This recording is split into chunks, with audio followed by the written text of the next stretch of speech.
मध्य प्रदेश में नगरीय निकाय और पंचायत चुनाव का शंखनाद होने के साथ साथ आचार संहिता भी लागू हो चुकी है। इसी के साथ अब मतदाताओं को लुभाने के लिए और अपनी जेब भरने के लिए तंत्र अब सक्रिय होने लगे हैं।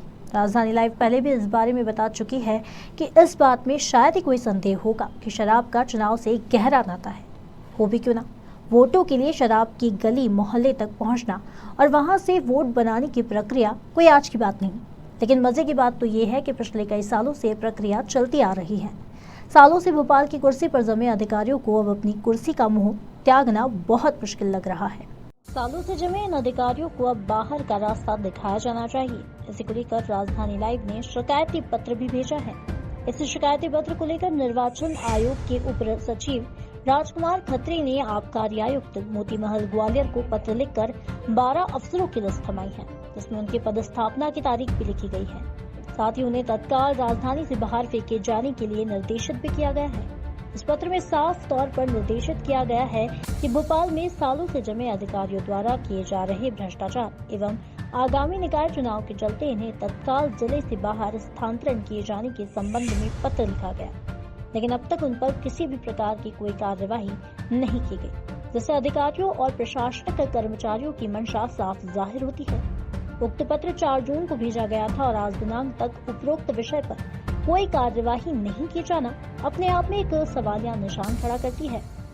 आबकारी विभाग में पदस्थ अधिकारियों और प्रशासनिक कर्मचारियों के बीच साठगांठ पर प्रकाश डालती है। आने वाले समय में पंचायत एवं नगरीय निकाय चुनाव होने वाले हैं। ऐसे में जल्द से जल्द अगर कार्यवाही नहीं की जाती है तो इसका खामियाजा एक बार फिर प्रदेश की जनता को उठाना पड़ेगा। इससे पहले भी माननीय चुनाव आयोग इस तरह के आदेशों का पालन करवाते रहे हैं, लेकिन इस आदेश में कुछ विभाग के अधिकारी माननीय चुनाव आयोग को गुमराह करके हर बार साफ स्पष्ट निकलते हैं और चुनाव में उनके द्वारा निभाई गई भूमिका भी संदिग्ध होती है।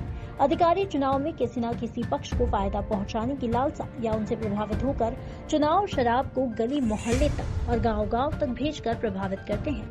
ऐसे अधिकारी चुनाव आते समय अपना स्थानांतरण किसी न किसी बहाने या दबाव के जरिए रुकवा लेते हैं। हर बार आबकारी विभाग के अधिकारी कुछ इस तरह कहकर अपने स्थानांतरण को रुकवा लेते हैं कि चुनाव में रेवेन्यू डिपार्टमेंट और पुलिस विभाग का अहम रोल होता है। इसमें आबकारी विभाग की ज्यादा भूमिका नहीं होती।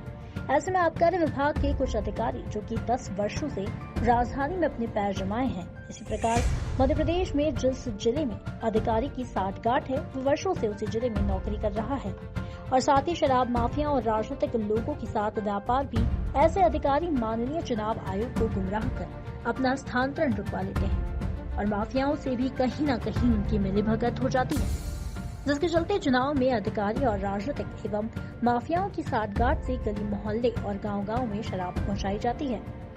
बहुत आसानी से इसमें किसी भी प्रकार की रुकावट आबकारी विभाग द्वारा राजनीतिक से जुड़े माफियाओं को नहीं आती। हर बार पुलिस विभाग कई चुनाव में शराब से वोट प्रभावित करने वाले राजनीतिक दलों के कार्यकर्ताओं पर कार्यवाही करता है। लोकसभा से लेकर ग्राम पंचायत तक के चुनाव में शराब का प्रलोभन देकर वोटों का हेरफेर किया जाता रहा है और एक बार फिर राजधानी भोपाल में जमे अधिकारी बचकर निकल जाने के लिए तरह तरह की हथकंडे अपनाने की साजिश जमाती नजर